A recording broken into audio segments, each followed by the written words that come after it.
Oh, here it is. The brand is called Heritage Kulfi. I was thinking about them because in this great piece of content that Meredith Kaufman put together, she talks about 6 inspiring brands celebrating global flavors at Newtopia Now. And I remember last year before Newtopia Now, that ice cream was one of those products that everybody was super excited to try. Yeah. And there's another ice cream on this list called Malai, which I'd never heard of. And it's also inspired, the flavors are inspired by the aromatic spices of India. It's South Asian inspired ice cream. And the founder was inspired by the flavors of her childhood. But this is curious because it's made without eggs. Yeah. And it's churned with minimal air to make it really creamy. And I could have sworn that the other brand was a different kind of Indian ice cream that's made with a lot of eggs. So I was trying to... I'm very disappointed by the fact that I never tried it because it sounds delicious. And this product sounds so cool. I love like flavors like ginger and nutmeg and cardamom and saffron in ice cream. And it looks like they have a store in Brooklyn. So that's really cool. Yeah. Let's go to Brooklyn. Let's go. This is The Naturalist. In every episode, we're covering the products, ideas, and trends that are shaping the CPG industry. Or that we just really like. You are ready to jump in. I'm excited because we do have so many great, diverse companies and all different kind of heritage ingredients and processing. And that was a standout thing for me at Newtopia Now last year, was all of these just amazing startup companies that represent flavors and traditions from all over the world. It's so cool. And to know that Newtopia Now could really be a place for these companies that have amazing, delicious, fabulous products to come and launch and connect with buyers. So on a previous episode, we were talking about AI. It was one of our, well, everything's an AI episode now, right? Like, no, but it was that great episode that we had Doug Brown on. He was talking about his taking ChatGPT into the grocery store. By the way, we are not AI. When I said that, it sounds like this is an AI produced podcast. We are humans, believe it or not, because we're I think anyone that's ever listened to this podcast, they're like, no, we're doubting that. Way too fallible. But on that episode, we were talking about a lot of things surrounding AI and creating more kind of informed shopping experiences. But it's a good episode. Listen to the episode. But a question you had, Adrienne, or a concern that you posed was, well, what if we get to a point where discoverability is paid, like SEO? People can pay to increase their SEO, their search results, and there is a lot of that pay to play in the internet world overall. And so I had actually, between then and now, had some internal conversations because I was curious about this around discoverability and how do, platforms, content platforms, others become really discoverable through different AI platforms. And right now, OpenAI in particular, I'll focus on now because that's what we talked about in the last episode, really focuses on credibility and clarity of the content and also where it's referenced. So we talked about Reddit. That is one of the places, or other platforms, user-generated content.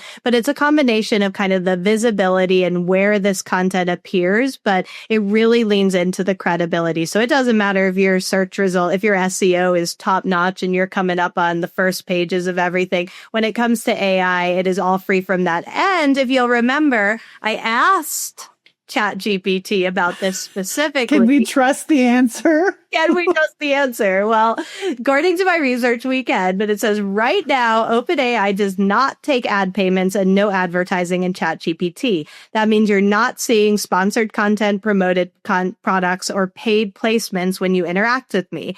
As of my last update, OpenAI's leadership has emphasized the importance of keeping the platform ad-free to maintain user trust, neutrality, and focus on helpful, unbiased information. Could that change in the future? I think that was your big question, right, Adrienne? Possibly, but it would likely be a significant transparent shift if it ever happened. If OpenAI ever chose to incorporate advertising, it would likely come with clear disclosure and user controls to preserve the experience and trust. And my favorite part of it all, ChatGPT asked me, are you asking out of curiosity, concern, or a potential business interest? Doesn't miss a trick.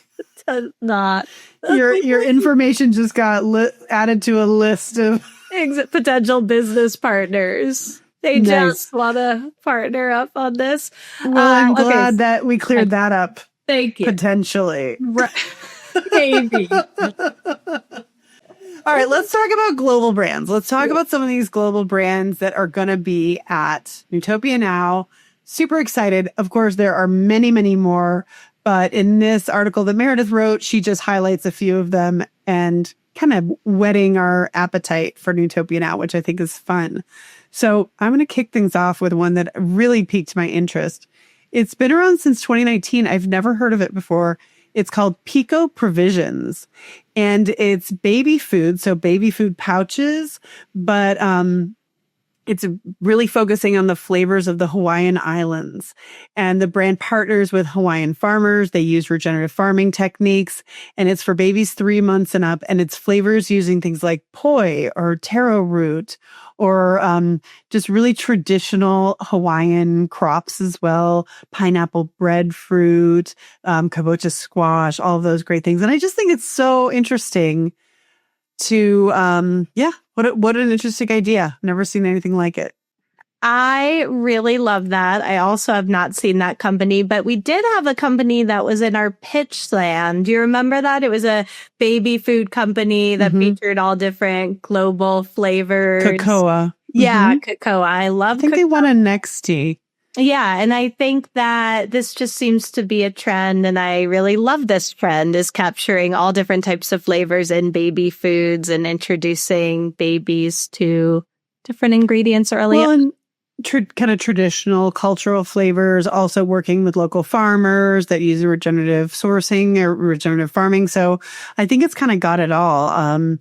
What a cool product. I can't wait to meet the founders at Newtopia. Oh, save. Okay, so one of the products that I think looks really interesting is Redbloom Health. And yes. Redbloom's founder, Steph Pang, grew up eating really spicy foods. And then this is like, you know, those chili crisp, like that popular condiment. You probably have the chili condiment. So Steph has a really interesting take on that includes avocado oil. So obviously focusing on that healthy fat oil, lion's mane mushroom powder, and zinc salt. So it's a totally different take. And there's a special infusion process that he brings garlic and onion directly into that oil. And I just think it sounds not only extremely delicious, but also having that functional benefit through the lion's mane. Yeah. I've not seen that yet in this category. So I'm soon to be a fan. I still need to try it, but I love that type of product. And what I think is interesting, because so I do have chili crisp. I have probably 5 different ones in my refrigerator, but I actually can't eat a lot of them because I'm allergic to onions. So scallions, green onions, all that stuff, but I can't help it because they're so good. But this brand is really interesting because their whole mission is around that gut health, digestibility piece. And actually, if you go to their website, there are about 950 pages of references to clinical studies and all the work that they've done, things I'm probably not allowed to say because of our standards. I have no idea. But their whole point is they're trying to create these low FODMAP products. And with that special infusion process you talked about, it's supposed to make the garlic and the onion and the other spices more digestible. So for me, who pretends I'm not allergic to onions, to eat chili crisp, this still has onion in it, but I'm really excited to try it in the hopes that it might not be as irritating to my system. But yeah, sounds great. I'm really excited to see them at the show. Yum. Yeah. One brand that I am a huge fan of, can't wait to meet them in person, is Keya's Snacks. or Keya. I'm not sure how she pronounces it. The founder is Keya. I'm going to say Keya today. Keya Wingfield. We just did a profile of her on newhope.com, all about the brand's, her founding story. She moved to the U.S. from Mumbai, and she attended culinary school. And then, as she puts it, she married a white guy who didn't like Indian food. And so she started to think about, what kinds of things I could make that he might like. In her catering business, I think it was during COVID, she started making these potato chips and putting all these different Indian spices on them. And she just did it as like a side note, like, I'll just throw these in with the catering. And people started requesting them. And so she put the brand together. She's got 2 SKUs. So there's a Bombay spice and a black salt in their potato chips. And she got so much demand for them that within no time at all, she was in like 60 or 80 stores. Wow. So it was just like a really quick turnaround and just a really cool, fun story. And the chips look amazing. The chips look amazing, and I'm such a fan of the packaging. I gotta say, I'm a sucker for fun packaging. I like the colors. It's so cute. She brings like herself into it. I like it. And this reminds me of that article. Sorry, I'm like all over the newhope.com content today, but this reminds me of that article that Meredith wrote a few weeks ago about using your packaging to tell the authenticity and the story of your brand, and how global brands are doing that really well. And this was one of the brands that was highlighted in that article. And just, she put herself on the packaging. It's so evocative. It really makes you want to learn more about the brand and try it. So very cool. You can be all over the newhope.com content any day. I'm already. That's every time I open newhope.com and see our faces on the podcast, I'm like, oh, so much. And no, don't quit your day job. As Adrienne asked me the other day, our podcast is blowing up. We have some sponsors coming on. And she said, should I quit my day job? And I was like, yes. And then I was like, no. Wait a second. Not yet. Not yet. Okay, let's talk about vino, because why not? My favorite topic. Your favorite topic. But we're going to talk about de-alcoholized wine. So NA wine has been hard, just like what we were talking about, finding the perfect, meat-free steak or egg-free egg. And I think Doug said we have not done it yet for the steaks. Like, we are still looking for, but a lot of the meat-free products or the meat alt products have, kind of nailed it. Wine, I don't know. We've been trying to we found some good ones that we enjoy, but do they really taste like wine? Do they? It's been tricky. But here's an interesting one. I can't wait to try this. Society de la Rassi. It's a Spanish wine.